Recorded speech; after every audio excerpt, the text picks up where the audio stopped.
Welcome back, everybody, on this nice snowy day. This is Joseph Padalano and Eduardo Escalera. We're bringing you a project for Dr. Gidley for the second semester in a row. Call that a two-peat.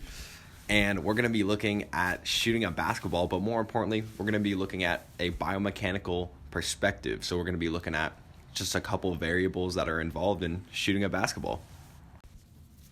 So first we start with looking at some of the background on a jump shot. Who came up with this? Who had the creativity to do this?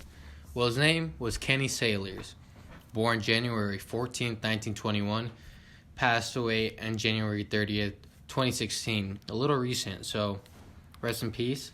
The jump shot came on May 1934 on a warm May summer day, which previously to the jump shot, everyone would shoot flat-footed, no jumping, which was kind of odd, but he was creative with this. Now, Kenny Sailors led the University of Wyoming to their only NCAA basketball championship till the current day. Kenny Sailors was one of the very few players to make a living off the jump shot at the professional level. This led into the style that we see nowadays, such as Curry or LeBron all shooting the jump shot, and it becoming one of the most revolutionary moves in the game. Thanks, Eduardo, for that little bit of backstory about Kenny Sailors and the establishment of the jump shot. No problem, Joe. With that being established, we're going to be taking a look at three mechanical variables when it comes to the jump shot. The first one is going to be the release angle, which is the angle of the ball compared to the hand at release. The second is going to be the release velocity, which is the velocity of the ball when it is released from the hand at the apex of the shot.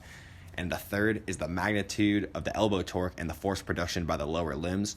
It may not look like it, but your lower limbs are actually very involved when you're shooting a basketball, and that's where a lot of your force production comes from. So we're going to be taking a look at that. Taking a look at our first mechanical variable, which is release angle. A study done by Taylor and Francis suggested that distance from the hoop affected hand angle during release. This study examined guards, forwards, and centers at distances of 2.74, 4.57, and 6.4 meters from the basket. Release angles for shorter distances corresponded about 52 to 55 degrees, while for longer distances corresponded about 48 to 50 degrees. It was also shown that release time increased with longer distances from the basket. When comparing the three groups of players, guards exhibited more consistency in these kinematic patterns than, say, forwards and centers. This suggests a practice makes perfect type scenario because if you know anything about basketball, guards are more likely to shoot a longer jump shot than a center or a forward. Guards are more typically perimeter players and are therefore more likely to get the ball on the perimeter and take a longer jump shot. Practice? We're talking about practice? Nah, I'm not Allen Iverson. I won't do that. Now, just as release angle was affected by distance, so was release velocity. According to a different study done by the Journal of Sport Science and Medicine, with distances of 2.8, 4.6, and 6.4 meters, release velocity is corresponded 4.39 meters per second on the short distance, 5.75 meters per second on the second, and 6.89 meters per second at the longest distance. The study showed that there were significant differences in the ball velocity, which led to an increase in velocity as we got farther from the basket. This meaning that it was significant value, that means it was less than 0.05. From a biomechanic perspective, during the study they reported that there were greater shoulder angular velocities and greater amplitudes. There was greater shoulder flexion, greater elbow extension, and an increase in center of mass displacement towards the basket, and these were the things that were contributing to these changes in release velocity. The third and final pair of variables that we're going to unpack in this project are elbow torque and lower limb force production while taking a jump shot. In a study examining the effect of increased shooting distance on energy flow in a basketball jump shot, it was shown that torque at the elbow did not significantly increase when comparing close to mid-range shots. However, it did significantly increase when comparing mid to long-range shots. The study also concluded that force production in the lower limbs was also increased when comparing mid to long-range shots. This data suggests that force production of the lower limbs is immensely important when distance from the basket increases.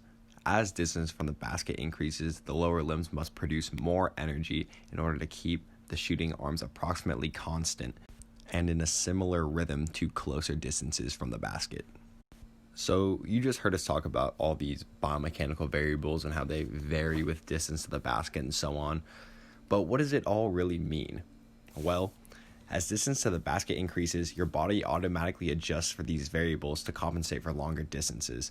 This is done subconsciously, and that most of the time you aren't even aware that it's happening. With that being said, this helps us understand basketball at a young age into the development of more muscle in the upper body. And what I mean by this is we see kids shoot from their stomach and load their bodies like springs just to try to get the ball up because it's heavy. But as we grow into our adolescent and adult ages, then we see more strength in the upper body, which allows us to hold the ball in the shooter's pocket and not really shoot from our stomach. The greatest shooters have the quickest release too, which is a skill that improves players' performance and successes, such as Stephen Curry previously stated. He has one of the quickest shooting releases, just as Ray Allen does. Pete Maravich, all these shooters are examples of having a quick release. This concludes our presentation of shooting at a basketball, looking at it from a biomechanical perspective. It's been one hell of a semester, so unusual, but we're still happy that we've been able to get this project done and been able to do it well together. Yeah, just definitely got to finish strong. We're in the home stretch. It's definitely been an up and down roller coaster semester, but we're getting through it.